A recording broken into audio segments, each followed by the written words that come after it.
जब शक प्रमुख नहरुल के पास ये समाचार पहुंचता है तो वो क्रोध से भर उठता है।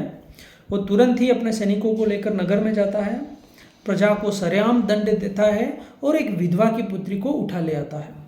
गांव में वापस फिर से संताप का माहौल होता है। सभी विक्रम से शिकायत करते हैं कि बेटा तुमने हमारी फसलों को तो बचाया, लेकिन आज देखो शकों से प्रतिकार करने का ये परिणाम हुआ कि आज हमारी एक बेटी की लाज खतरे में है। विक्रम उनको आश्वस्त करता है, आप निश्चिंत रहिए, मैं आज ही रात उस पुत्री को वापस ले आऊँगा। विक्रम रात को पहुँचता है नहरुल के शिविर में, एक शक सैनिक को मार करके उसके वस्त्र धारण कर लेता है और सीधा अपने मित्र चंद्रकेतु के साथ वो नहरुल के शिविर में प्रवेश कर जाता है और एक ही बार में नहरुल का सिर धड़ से अलग कर देता है और उस गांव की पुत्री शिवांगी को सकुशल वापस गांव में ले आता है। उसके पश्चात विक्रम की कीर्ति पूरे गांव में, पूरे नगर में फैल जाती है और ये बात पहुंचती है उष्वदात तक, जो कि नहपान के अधीन उस पूरे क्षेत्र पर अधिकार करता था। तो उष्वदात क्रोध से भर गया, स्वाभाविक था। उसने उज्जैनी के स्थानीय सम्राट जो कि जिनका नाम था विरूपाक्ष, उन तक संदेश पहुंचाया कि ये विक्रम कौन है, विरूपाक्ष, उसको पकड़ के लाओ और मेरे दरबार में पेश करो, अन्यथा तुम्हें भी मृत्युदंड दिया जाएगा। विरूपाक्ष ने अपनी सारी सेना को इस कार्य में लगा दिया, लेकिन कोई भी विक्रम को पकड़ नहीं पाया। विक्रम हर तरफ से असफल रहा, पकड़ में नहीं आया और नगर का साथ था। और एक दिन वो रात में नगर की सभा करता है और पूरे नगरवासियों को तैयार करता है कि ऐसे ज़्यादा दिन तक हम भागने में सफल नहीं रहेंगे।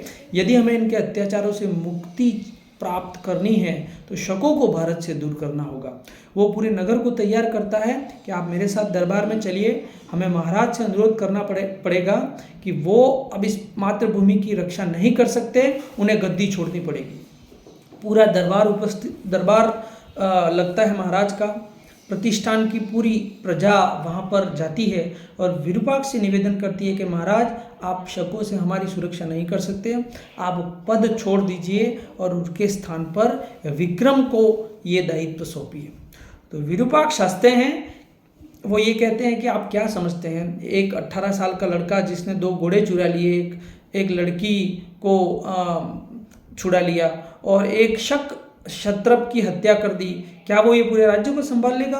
क्या ये शकों को भारत से भगा देगा? तभी सभा में विष्णुदत्त नाम के महामंत्री होते हैं और वो खड़े होकर कहते हैं कि हाँ, ये विक्रम शकों को भारत से भगा देगा, क्योंकि ये विक्रम कोई और नहीं, ये हमारे अवंतिका के उज्जैन के पूर्व सम्राट महेंद्रादित्य के ही ज्येष्ठ पुत्र हैं। दरअसल जब महाराज महेंद्रादित्य की हत्या हुई थी तब विक्रम मात्र 5 वर्ष के थे और उनके छोटे भाई भर्तहरि मात्र 2 वर्ष के थे और विष्णुदत्त ने उन दोनों को उनकी माता वीरमती के साथ उस आक्रमण में वहाँ से सुरक्षित भगा लिया था और उनका कहीं दूर जाकर उनका पालन पोषण किया था और विक्रम को इस तरह से तैयार किया था कि शकों को वो भारत से दूर भगा सके। तो इस तरह से प्रजा ये सुनकर बहुत प्रसन्न होती है, विरूपाक्ष भी मान जाते हैं और विक्रमादित्य पहली बार गद्दी पर बैठते हैं। अब देखिए क्यों विक्रम इतने प्रसिद्ध हैं, उन्होंने ऐसा क्या किया।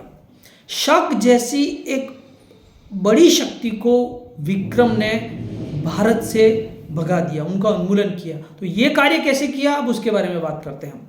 तो सबसे पहला काम गद्दी पर बैठने पर ये करते हैं विक्रमादित्य, अपने आसपास जितने भी नगर थे छोटे छोटे जो शकों के अधीन थे, वो उन स्थानीय जो शक सरदार थे उन पर वो अधिकार कर लेते हैं, लेकिन उनको मारते नहीं हैं, उनको बंदी बना देते हैं, लेकिन प्रजा के आत्म स्वाभिमान को वो जगाते हैं जगह जगह। वो ये कहते हैं कि तुम अन्न तो भारत भूमि का खाते हो, लेकिन तुम गुलामी शकों की करते हो, आप ऐसा क्यों करते हैं, अब मेरा साथ दीजिए, मैं शकों का उन्मूलन करूँगा। तो धीरे धीरे उनकी सेना और उनका आधिपत्य क्षेत्र बढ़ता जाता है और एक दिन उनको बहुत बड़ी सफलता मिलती है जब वो शक सम्राट नहपान से कोंकण का बंदरगाह उनसे छीन लेते हैं।